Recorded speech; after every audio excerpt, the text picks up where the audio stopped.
Kia ora, hello, I'm Philip Duncan. It is Monday the 28th of July. Thank you for joining me. We've got low pressure moving in from the Tasman Sea this week and a big area of high pressure out to the east that is slowly moving eastwards but also getting stronger. Where you see the bright white, that's the cloudy area, rain clouds that are building, and obviously a few thunderstorms behind all of that, maybe a few isolated thunderstorms coming through around the middle of the week. But we've got the big rain band yet to move on through, and because we've got the blocking high to the east, some of the rain that's coming in will be slow moving, and that lifts up the heavy rain risks.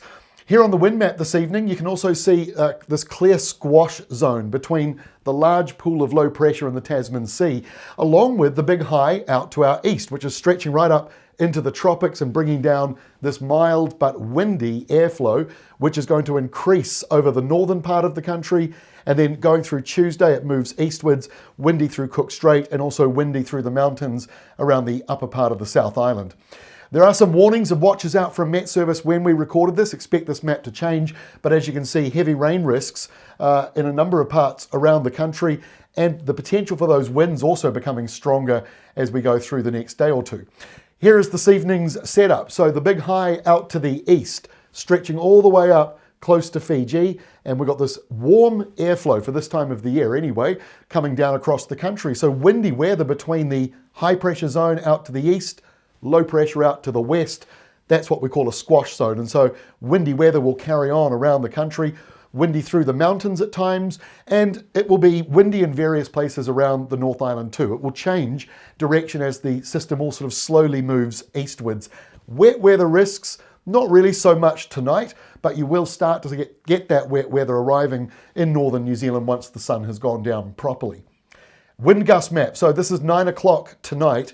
The areas with the highest risk are in the purple shading. You can see that coming in around the Northland and far north areas.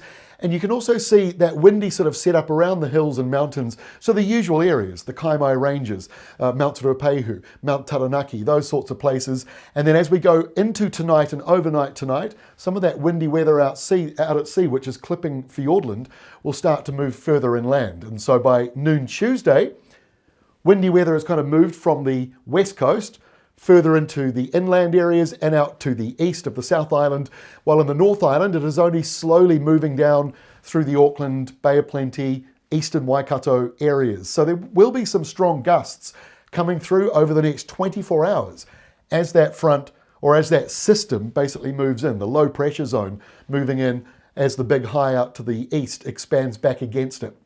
Noon Tuesday, you can see all the isobars squeezed up, so still windy in a number of areas.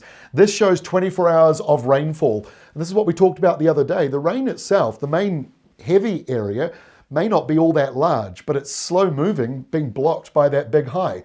So some heavy rainfall coming into Northland over the next 24 hours. Some of that will come into Auckland and Coromandel Peninsula and the western side of Bay of Plenty.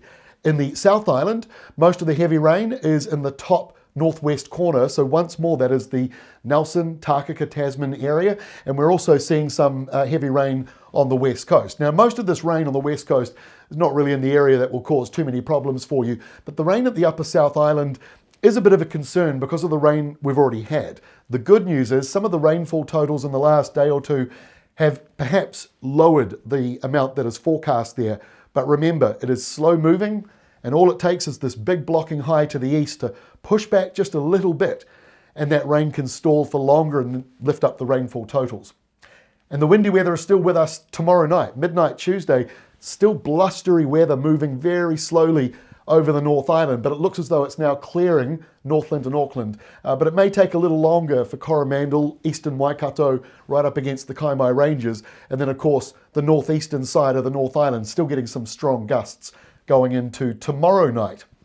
By Wednesday, rainfall up to noon Wednesday, 24-hour rainfall from noon Tuesday to noon Wednesday. The areas in purple, 100 millimetres or more. So you are seeing that around parts of Auckland, Coromandel, and coming into Bay of Plenty, maybe some southern parts of Waikato, where in the higher elevation areas. Driest will be Canterbury.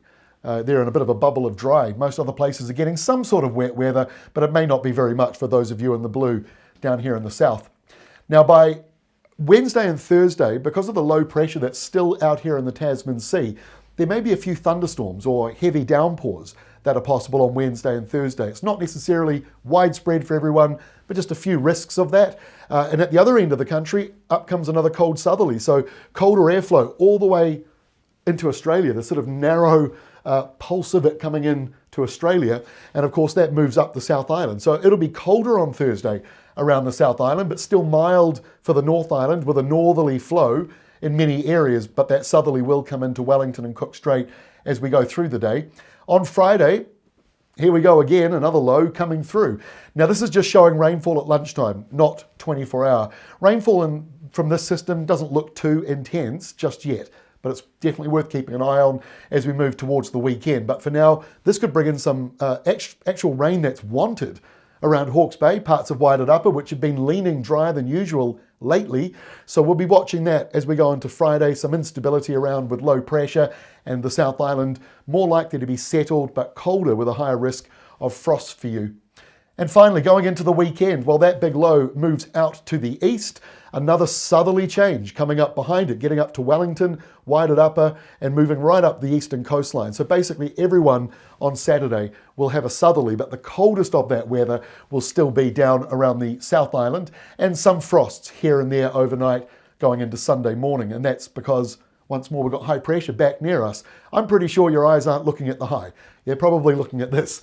So there is another low, possibly next week, that could be coming in. It depends on this high pressure belt. This high pressure is a little bigger than it looks. If you kind of look closely, it stretches all the way up here to Tonga, and on the other side, it stretches all the way back to Alice Springs. So it's a sort of a big smiley face with low pressure in the middle here. So we'll be watching that closely. I think it's still fair to say there's a little bit of wiggle room yet for this to all move through. So finally, the 3-day rainfall to make sense of all the wet weather that's coming in. Like I said earlier, this has backed off a little bit from where it was a couple of days ago, but the main area of concern, and most of this is falling on Tuesday, maybe a little bit going into Wednesday as well, or even early tonight. But basically most of the rain falls Tuesday and Tuesday night. That is that narrow line of heavy rain spilling over parts of Auckland, Waikato, Coromandel Peninsula, and into Bay of Plenty. It depends on thunderstorms or thundery downpours. You don't always have to have thunder and lightning with it. And around Nelson, the Nelson area, Tasman area, 80 to 100 millimetres is the current thinking over the next couple of days. So that certainly is enough to cause slips and flooding, because you've already had rain events like that in the last couple of weeks, normally one of the drier, sunnier parts of New Zealand. So that's a bit of a change for you. West coasters, 100 to 150 millimetres, most of that in South Westland. To be fair, just another day in the office, although keep up to date with the warnings because those rivers could start to rise quite quickly in a few areas. Driest weather, parts of Otago and Canterbury will have the lowest rainfall. So there we go. Stay up to date with those official warnings and watches. We'll be back again on Tuesday as we take a look at as to how this is all shaping up and moving through. And of course, those next couple of lows. What are they going to do to New Zealand? We'll have more details tomorrow. We'll see you then.